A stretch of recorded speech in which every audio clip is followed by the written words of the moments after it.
This week on Retro Paradise, I name the days of the week. Monday night, it's Tuesday night. Wednesday evening, it's Thursday. Friday, I must be mental. We point at things. Mopar. And we throw it right back to early 2019 to take you on a tour. Just gonna check that I'm not gonna hit my head or anything. Again. We've got like boxes of random parts. I think there's a really old reverse camera in there, isn't there? Like that. I need that for like the back of my head.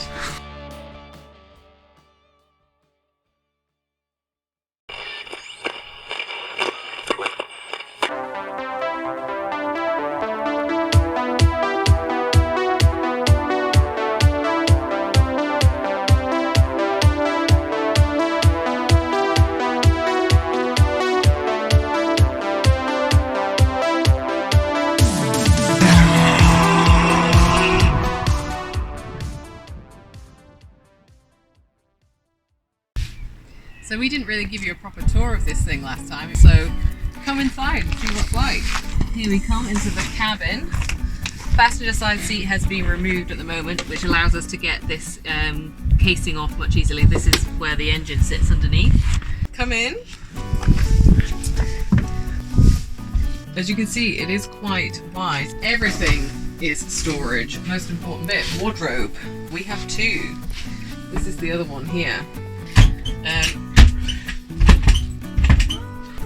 I don't know if that locks back on or if it was just kind of sticky. We want to get these retrimmed eventually. This table will probably go. This is it's not the spare wheel, is it? The spare wheel's on. As I've already showed everyone, double sink, but let's have a proper look at that. There's some nasty ass grime in there. The microwave does open. Woo! It's one of those ones that doesn't spin though. Is there a fly in it? Is there a fly? I can't. Oh yeah. We discovered with the fridge that this is a freezer box. It surprisingly isn't mouldy in here. Yeah, it doesn't even smell. So it's like they haven't had anything in it really. This is the bathroom. Do you think that that towel rail is OEM or aftermarket? The vent doesn't look too healthy. This is the shower. And me. That's about it, isn't it? Out here. But there is a roof terrace.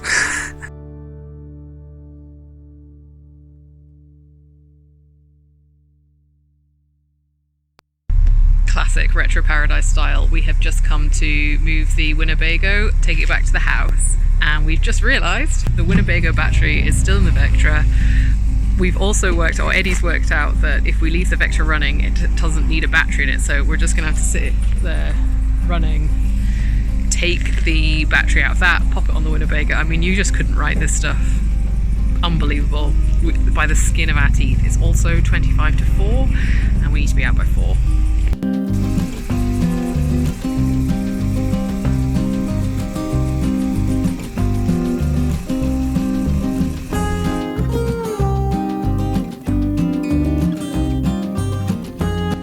As usual, we'll be running it off a jerry can of fuel, so need to prime the fuel lines with a small hand pump to get it to start.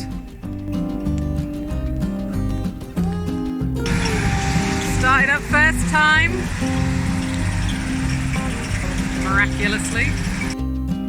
The plan has always been to move her from the caravan park to a lorry park merely 200 metres around the corner, where we can assess the situation. But before we commit to the move, we need to test the brakes again, even though applying them can cause them to seize on. The power steering pump continues to squeal and offer very little assistance. With the brakes confirmed as working, we decide it's as good as it'll ever be and commit to the move.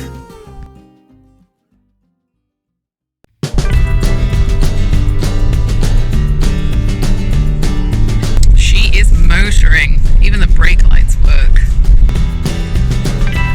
Sort of.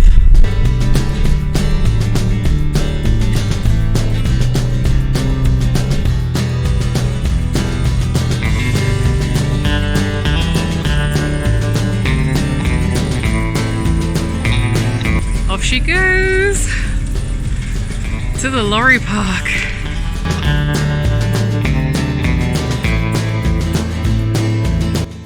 We successfully got her to the lorry park, but then lost all drive. And do you remember how when we originally picked her up, we had an issue with the gearbox? We thought the gearbox had survived the trauma with the winch, but there was always the risk that something had gone wrong and it was now making itself known. The first thing we had to do was check the transmission fluid level. Wait for it.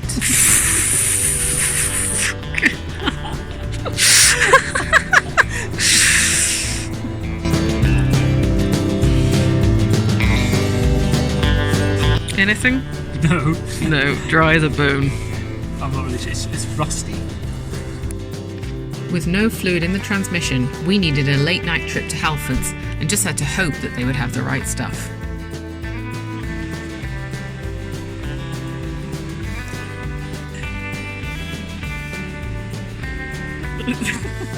And by this point, it's become completely mandatory to say everything in an American accent. Mopar.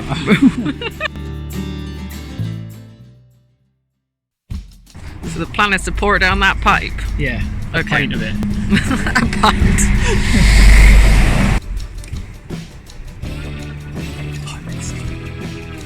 What is a pint? Half a litre?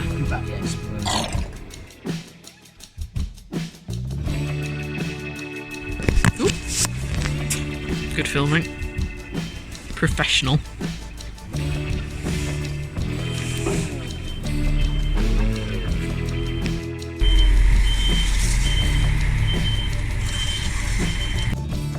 Because we'd had to pour it down the dipstick tube, it was impossible to tell what the level actually was, as the whole dipstick was completely lathered.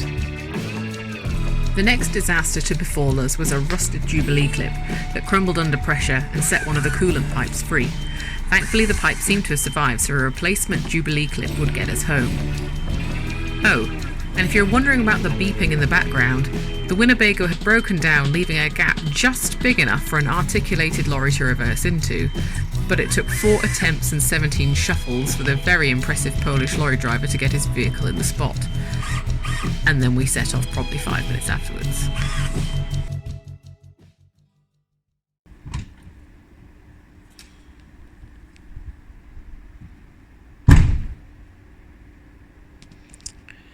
Just prime the lines.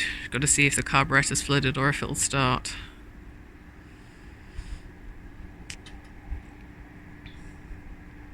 What we also didn't mention is that the alternator belt and the fan belt had come off. Oh, come on, come on, come on. Yeah.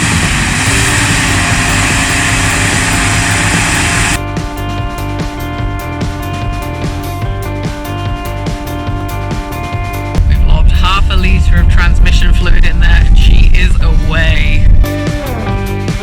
I bloody love this thing. It's going to bankrupt us, I can tell already. What an absolute weapon.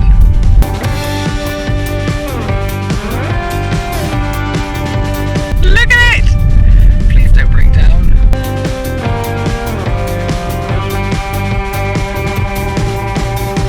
There's no power steering at all. The belt's come off that as well. We've just got to hope that the fan belt holds up and stays in place to stop it from overheating.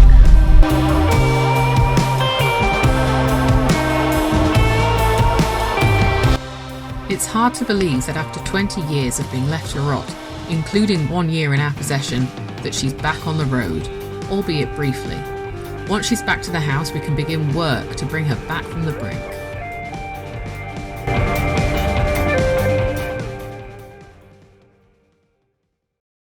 Well, it's back. And it won't drive again now. There seems to be a theme. It's enormous.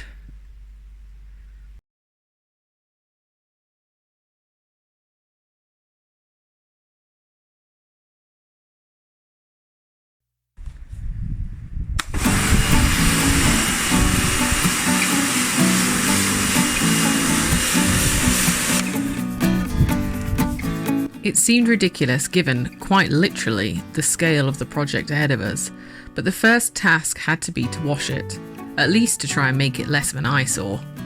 Sort of. She brushes up real nice. So obviously we've got a lot more to do on this than just cleaning it, but I'm just polishing this area here because it's got these kinds of streak marks on it, and basically if we can get those gone then it'll just look a lot better. And one of the reasons why we're doing this is just because if it looks nicer then we'll feel like we'll want to work on it more. I've been up on the roof and got the lichen off, got the moss off, but the sealant is not looking very good up there. We already know it's been leaking up around the front, and the sealant has basically just given up. A lot of it came off with the lichen, so we need to reseal around the roof. We also need to get a better look at the damage on the inside as well. So that's one thing that we've got to do. That's coming out really nicely. The only problem is now when you do a bit then you realise that the whole vehicle kind of needs done, and you can just spot these streaks. I don't know if you've ever hand polished a Winnebago but I feel like this is going to be quite a lot of work. It's actually coming up really well. Look at this paint. It looks so clean. So once we get all of these streaks off it, it's going to look a lot better. It also means getting a lot of the moss and dirt off it will hold less water as well, so hopefully we'll be improving some of the leak situation. But I am impressed. It's not all about the cosmetics, however. Eddie takes some time to have a look at the carburettor, and we make a bit of a discovery. Read what that says there.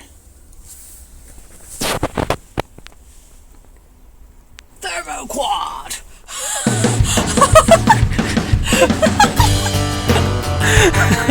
Didn't realise you were filming. Oh yes, it's got a thermoquad. We're really happy because the thermoquad is quite a decent carburetor, and that's the one we wanted it to have, and it does have that. So officially, all exhausts are now referred to as headers. This is it. I'm only ever drinking liquids in pints. How much do I weigh in cubic feet? That's what I want to know. In cubic feet. How many Freedom Eagles? Thermoquad.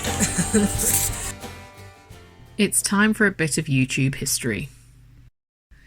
If you follow Roadkill Show, you will know that in one episode, they picked up a Mopar big block from an RV, and a YouTube moment was made as David Freiberger yells, "Thermoquad," when Finnegan floors it. This led to a whole thermoquad subculture, which now includes this fetching t-shirt. Of course, the full quote was, "Thermoquad, the only carburettor that punishes you for wide open throttle," but we're ignoring that.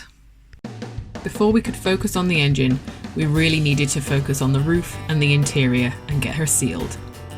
Monday night after work, I'm in the Winnebago trying to strip out the front lining because it's all fallen down. I'm in here trying to get the lining off the roof to see what the damage is like from the inside before we seal it, just in case. I've got the lining down out of the front there now because it just like fell off, and these are all screw heads that have basically sheared because it's all so damp, because I really want to see what's going on underneath here.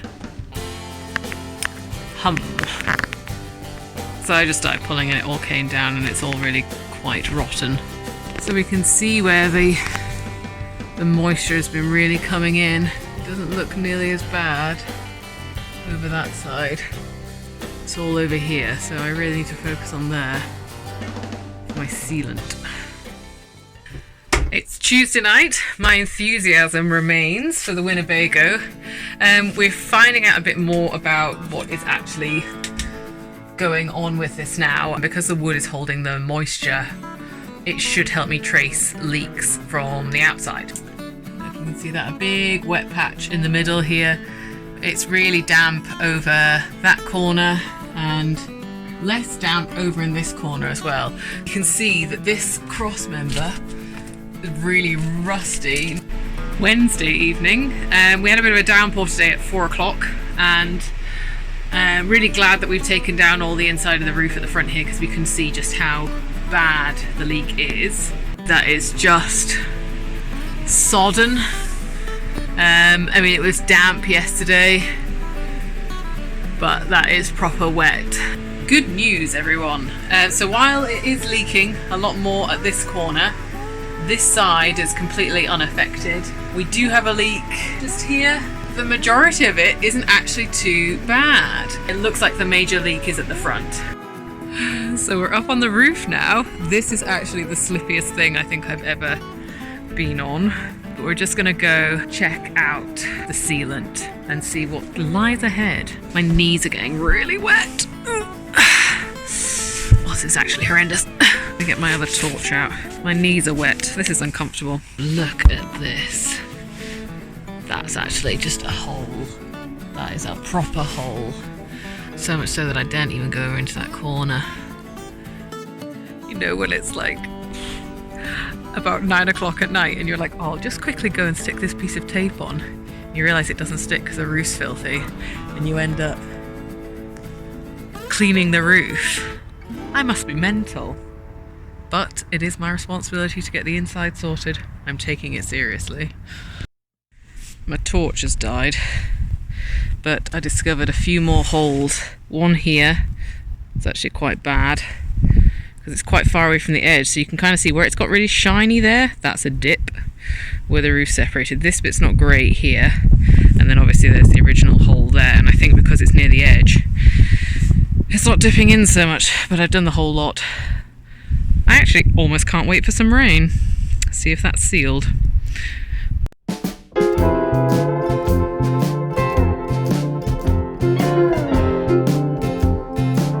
We had a slight problem when driving the Winnebago home that the transmission was slipping, and we think this is because the oil level is low. So we're giving the transmission a good service at the moment. We've got a new filter, a new gasket for it, so I'll show you what we're doing. This is the transmission pan. We've cleaned it up, it's got a new gasket fitted, so I'm just about to fit this now. That's actually a magnet, and luckily there was hardly any metal on the magnet at all, so hopefully the transmission is in good condition. I will show you next outside. This is the transmission, and as you can see, that's the new filter fitted.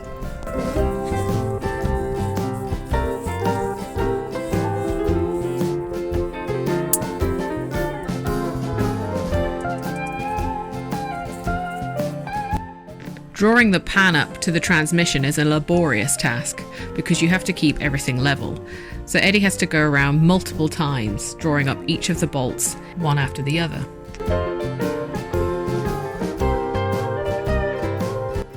The Haynes manual advises that in order to check the transmission fluid level, you need to have had the engine idling for 5 minutes so that it's warm and the fluid is distributed throughout the system.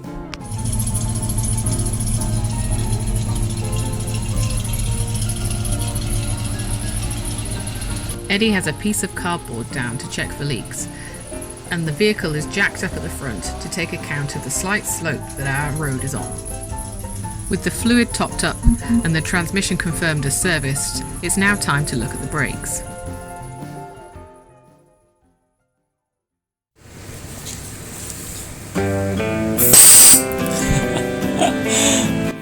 The best way to remove a piston from a caliper is to introduce air until the piston pops out.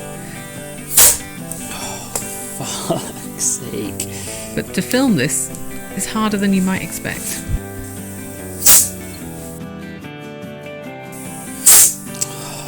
Fuck. I've just got the piston out of the Winnebago caliper here, about to give it a clean up, but I thought I'd show you the gunk that's built up inside behind where the piston is. I don't know if this is solidified brake fluid or if it's some kind of grease, or it's soft. That's not very good, is it?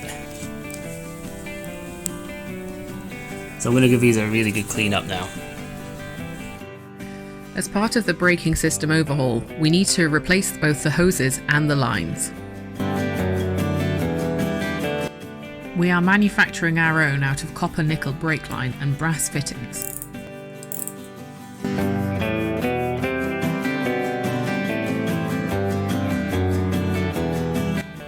Here's a quick tip for making brake lines. Don't eat the special grease. I've been making new brake lines for the Winnebago. The fittings at the end are corroded, and I'd rather replace everything and make the whole brake system brand new, really. You see these old original ones had this like spiral around them to protect them. It means the new lines are too thin where the clamps sit, so I've cut a little bit of rubber hose to mount them in, which stops the pipe rubbing on the clip.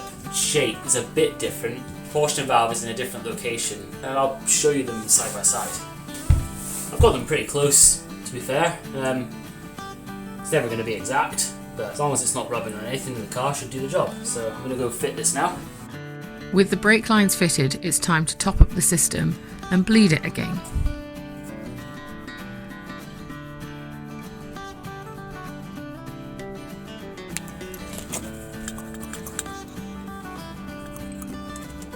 I'm using our vacuum bleeder for this job because our pressure bleeder doesn't fit the reservoir, unfortunately. It actually does an okay job, but the bleed nipple, you can never tell when the brake fluid is bubble free because the vacuum draws air through the threads of the bleed nipple, so you constantly get a flow of bubbles through there. It is doing a good job of bleeding the caliper, but you just don't know when to stop. So what I'm doing is I'm bleeding it with this until I think it's good, and then we're going to finish it off the old-fashioned way with a pedal just to check that it is free of bubbles. Okay, here's our new lines down to the proportioning valve down there. There's the proportioning valve. New hoses to the calipers. Same on this side here.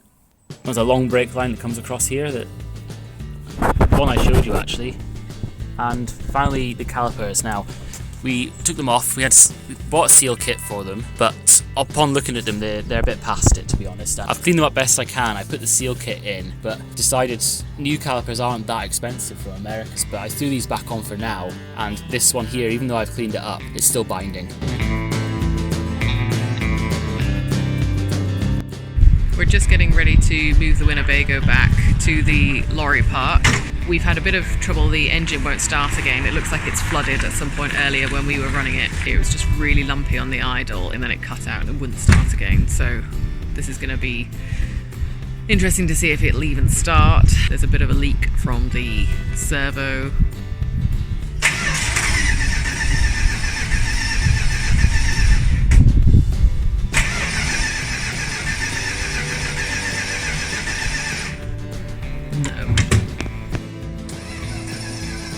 With the engine not playing ball, we were just going to have to leave it until tomorrow. Tomorrow arrived, and it quickly became clear that it wasn't just the flooding of the carburettor that was causing the issues.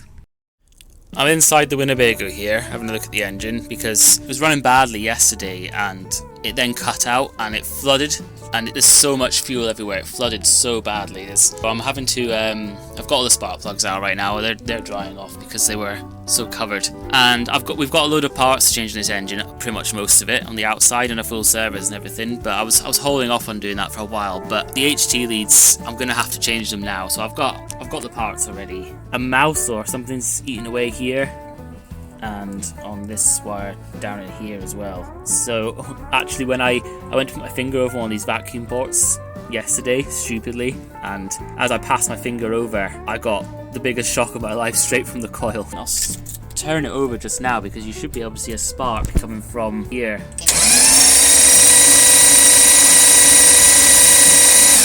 So, gonna change these just now. Ignition leads now changed and spark plugs changed out. We were ready for our second attempt.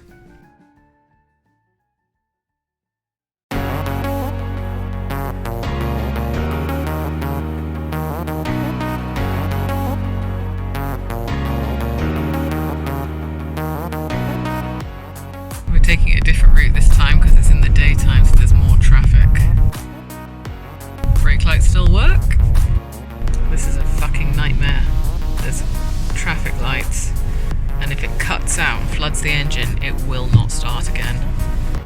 But we did eventually get back safely, though it wasn't without mishap. Tell us about the assault. I was driving over here, Megan's brilliant roof brace.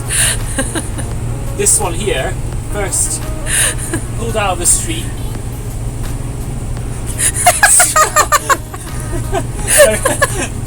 plonked me in the head, direct fucking hit. But because I was watching what I was doing, I just heard something in the corner and I thought, oh, what's that? Didn't see it coming at all. Straight in the side of my head.